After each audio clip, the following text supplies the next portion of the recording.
So my name is Emilia Gonzalez Avalos. I am the Executive Director of Navigate Minnesota. We are a grassroots organization that works around immigration and education justice in the state. We center the realities of undocumented immigrants in the state and our families with mixed status. Sweet. So one of the things that we were kind of talking about in a roundabout way, but I want you to address it specifically and clearly. So how is it, well, first of all, what do you think it means, or why is it important to disrupt everyday racism? Why is that important, or yeah, why is that even something we should be considering? It is important because it has been worked in a way that it's normalized. A racist behavior, interpersonal, systemic, and practice of everyday activities, it's so invested in keeping, upholding, exercising, and perpetrating racism that we don't even notice it. We are instrumental part of creating that as a social norm and normalizing that.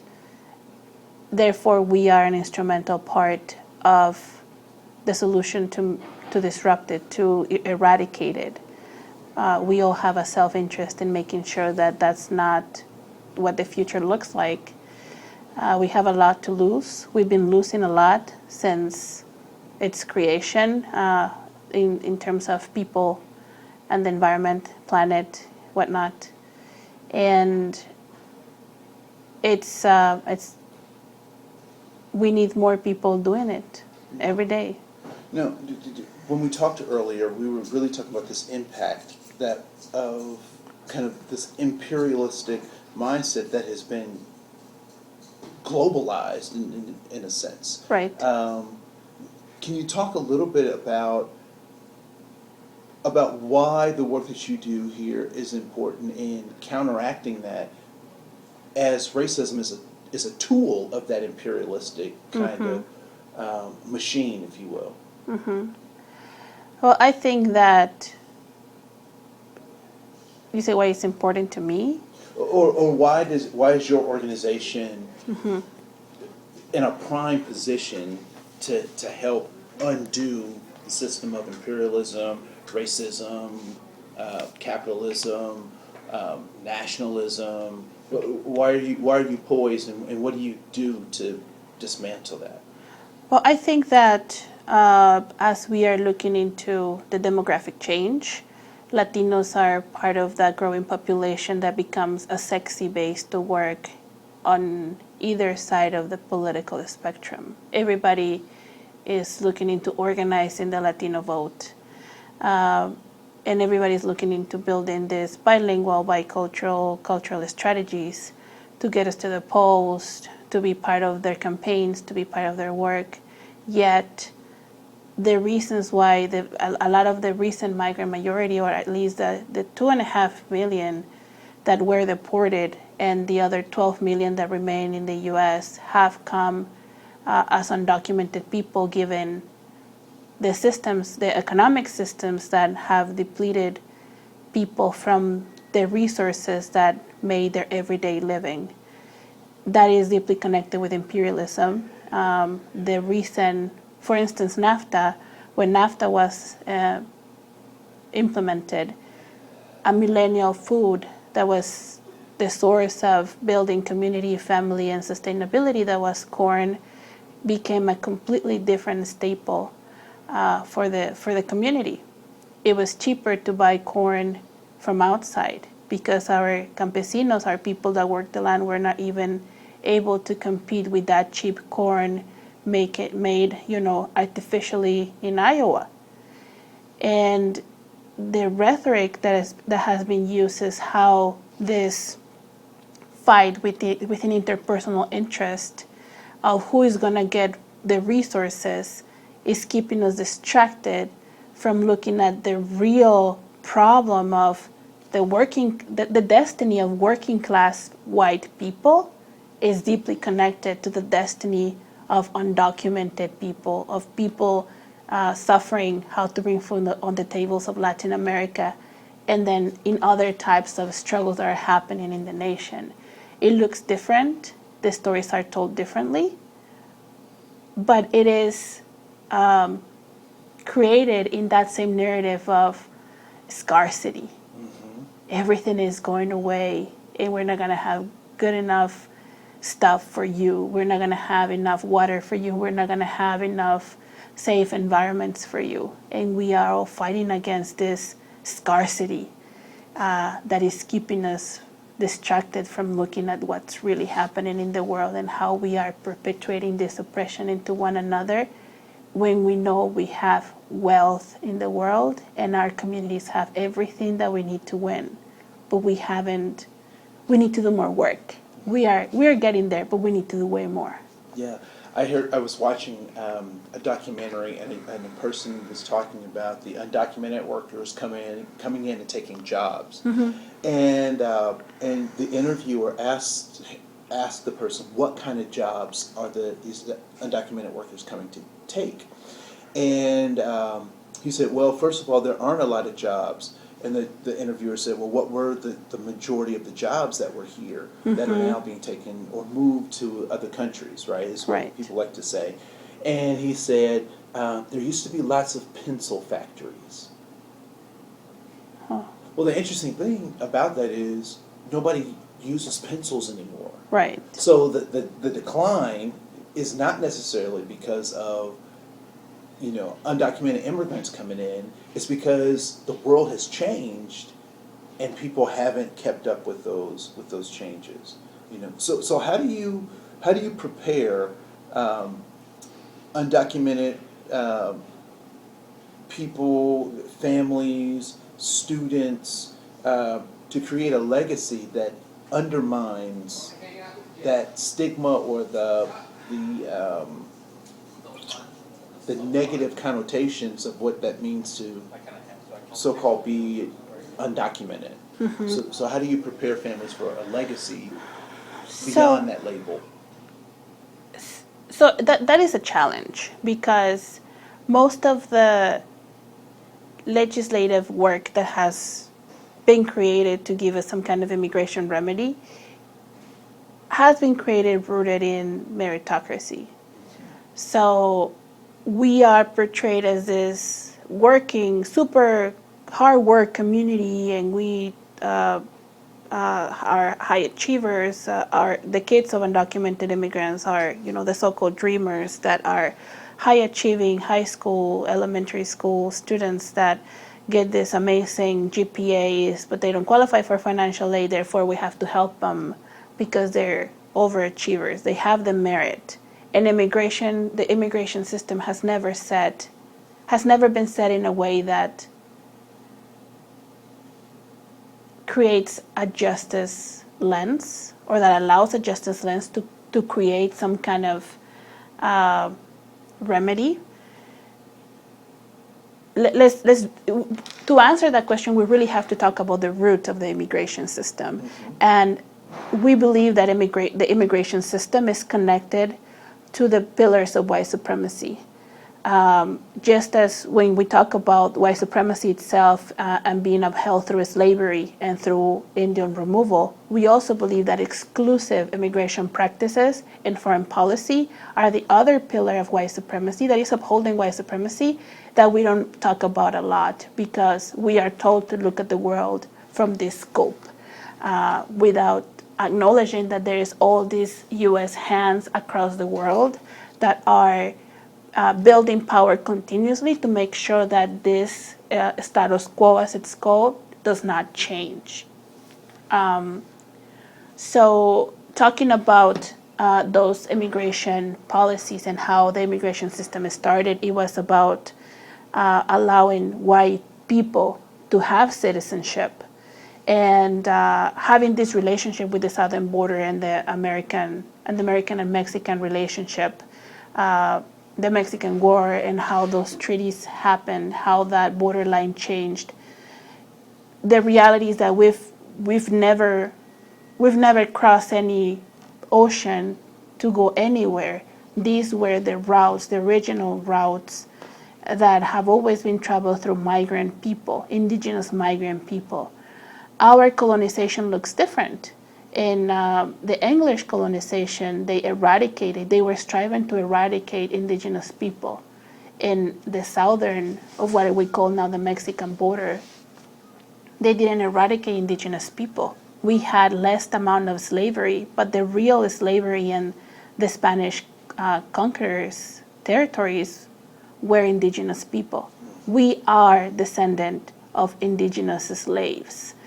And then we were built onto this homogeneous Latino identity or Mexican identity through the nationalist movements in the 50s and the 60s that created this normalized identity of Mexicano, Latino, Guatemalteco, and all these other identities that also don't honor and give enough respect to the indigenous peoples in Latin America that still are present, that still are being pushed out, that are still fighting genocide, that are still living in the margins. And just that itself creates a whole different dynamic for upholding racism, white supremacy, and the continuous need to look at ourselves from a lens that is not specifically a migrant lens. Although we are a mixed community, we have to pay attention that the immigrant population is really colonized people from across the globe moving into the source of food. And those are the same nations that send cheap goods to this country. Yeah.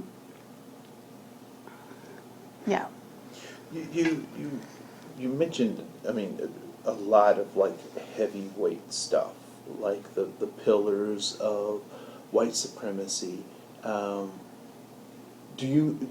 Can you name those pillars, or is that a mental construct, or is that a model for looking at white supremacy?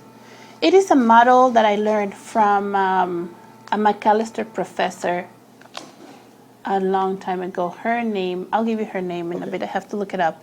But she's a McAllister professor from the Faculty of Ethnic Studies. Okay. And like we always have these conversations, but I've never seen, I always looked at all these models of supremacy with just the slavery and the indigenous lens.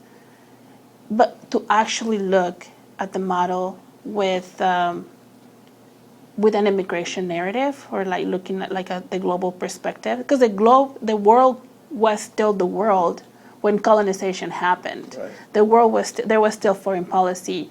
All these things happened with the implementation of the government of the United States of America. That model I guess it's given a name to all these three things working together and creating flow, right? How these three things complement each other, and yet here's the other point of tension. It helped a lot of our base think critically about oppression Olympics. We are thinking who's more oppressed than whom. Like, well, I am a very hardworking, undocumented Mexican. These people asking for money in the corners, they don't work, they're lazy. How these pillars is pitting us against another, right? Specifically indigenous people. We are not taught of generational trauma and the disability that it causes generational trauma, right? We are not taught slavery in Latin American institutions. I knew there was a slavery, but I didn't look deep into slavery in our institutions of basic education in Mexico. I don't even think they have a comprehensive curriculum to really go into the nitty-gritty of slavery here in the U.S. itself. So all these things are hidden. These pieces of history are hidden from us. And when you learn these things, You own, you claim them. You are that. I am not the product of a romantic relationship of a white Spanish and an indigenous woman. I don't know exactly what happened, but it's probably something to do with state violence, claiming the land and bodies of indigenous women as part of it. It's not romantic as in a Disney movie. We are survivors of that violence, and our resistance comes from that cellular memory. It's time. We have to wake up. We have to keep waking up, and we have to teach our daughters the things that we were not taught. So when we look at disparities, because I like looking at numbers, because all this other stuff is just emotion unless you start looking at numbers. We see that undocumented workers, undocumented people, and even recent immigrants, particularly from Latin America, find themselves at the bottom of a number of social indicators. So how or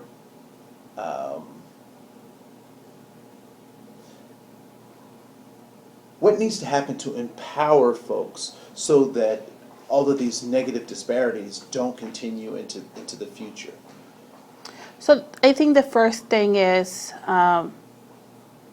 to have uncomfortable conversations about what it means for us to be integrated in this society. Because we've been denied access, legitimate access to the standardization of people in the United States of America by not having a social security number or citizenship or the right to vote or even the right to be here, the right to have an identity. And I'm not speaking for everybody, but there is this desire to have that digit, the 9 digits, right? Or is it 7? I don't have a social security, but you know how many digits there are. To have one of those, to have a driver's license. And I understand that these are tools for us to get access to resources and food to our tables and a little social mobility. But it's also when is going to come the time to really question why we are here to begin with. And what does it really mean to have a presence in this country with all the political tension that is happening around us? What's our role? I think that just having that conversation with our families and our base is a great start for people to take a role. There's so many roles in this justice movement ecosystem. There's the storytellers, there's the healers, there's the ones that want to take more risk. There's room for everybody. But we can't move forward if we don't have those conversations. Also understanding that when we migrate with that with those margins of oppression too. We migrate with that set of mind as well of what we're told about the American dream, what we're told about the world, and what we're told about ourselves from the white supremacy expectation.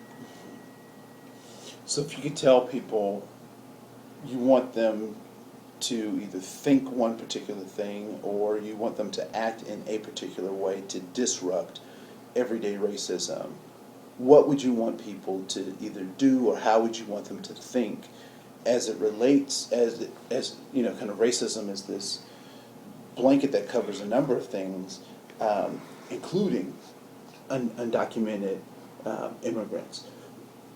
What one thing would you want them to think or do to disrupt racist policies and practices in everyday life? I'll start with reclaiming your ancestors. Where do you come from? and also understanding that you are going to be someone's ancestor. What would you do once you know that you are someone's ancestor?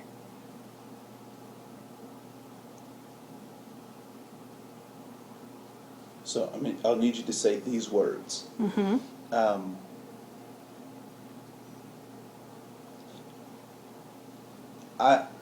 To disrupt everyday racism, I want someone to think about about themselves being someone's ancestor and what they would do. Okay, to disrupt racism. To disrupt racism, I want you to think about who you're going to be an ancestor to and what you're going to do. Is that it? That's it. That's it. Thank you. Yeah, I just needed those pieces so I'll edit it all in. So, any last words or thoughts? I mean, you covered a lot of ground. And you know, I have a question, and this is not necessarily related to this, but it is kind of related. So, this idea of being so the federal government has its racial and cultural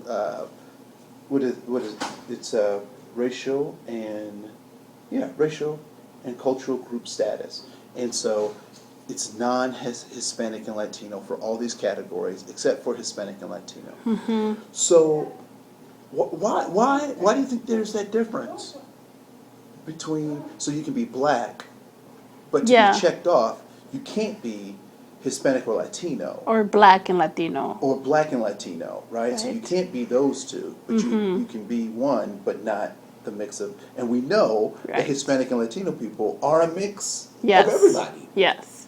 We are a culture, not a race. I mean, and that can be debatable in academia. It really depends who you're talking to, but there's Latinos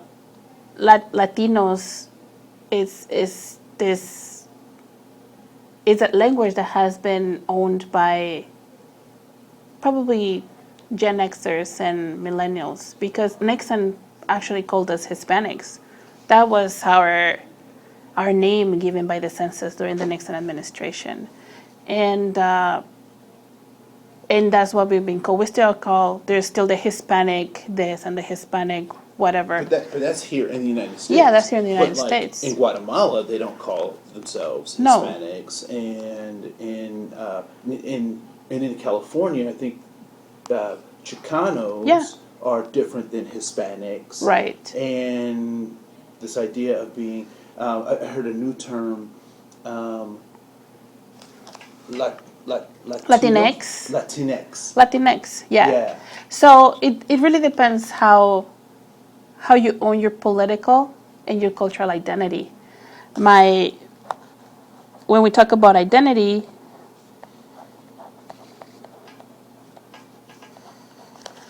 this is how I identify myself. Mexicanics. This is the X. So I am Mexican. I was born in the Mexican territory. The Chicana with an X, the X is reclaiming indigenous roots. Okay. The X at the end is erasing the heteronormative expectations. But I am a Mexicana with a capital X in the middle because I have a border experience. I have a border crossing experience. Yeah. And this is all like Chicano studies. To disrupt racism, you have to take ethnic studies class too. To disrupt racism, you have to find those teachers of color doing the work in academia as well. To disrupt racism, you have to know how you are going to identify yourself, even if it's identity politics. But you have to know exactly who you are and own it, and that's okay. Once you have that, you will build a more grounded understanding of the world. You are the universe. Isn't that what Degrassi Tyson says? We are the universe. But this is how I identify myself. I don't use, I guess I can be considered Latinx for grand purposes or Latino for, mass media purposes. But the way I look at it comfortable is this. And I cannot say I'm an Aztec native or anything like that. I don't have that identity. I didn't grow up in an indigenous community. There are indigenous people from Latin America in Minnesota today. There's Quechua people. There's Quechua. There's Mums. There is Zapotecs. There is all kinds of indigenous people from a lot of areas in Latin America. And it just, I mean, it's...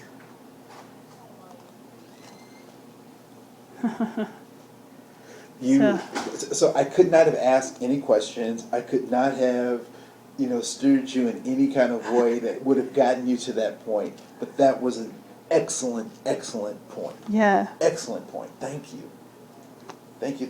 And I didn't make this up. Right. Just know that this is what I learned by building community. Yeah, you're a part of a community that expresses themselves in that way. And I think the power to define oneself is the dismantling of racism. Right.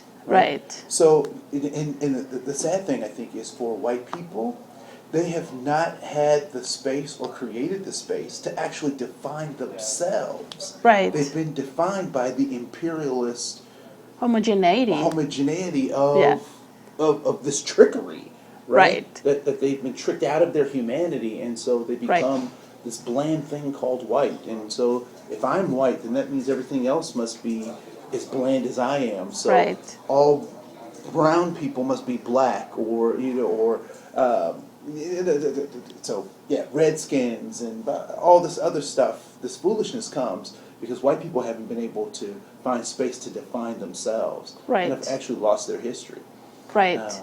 I think that's very important. I think that racism thrives in isolation, and the way to keep disrupting it is also by building relationships, like really getting to know each other, not just because we are, in this space and movement building, and it looks, cool, I guess, for some people on TV, but actually to keep it moving, you have to build relationships. You have to know where you're standing with whom, and trust people and love people.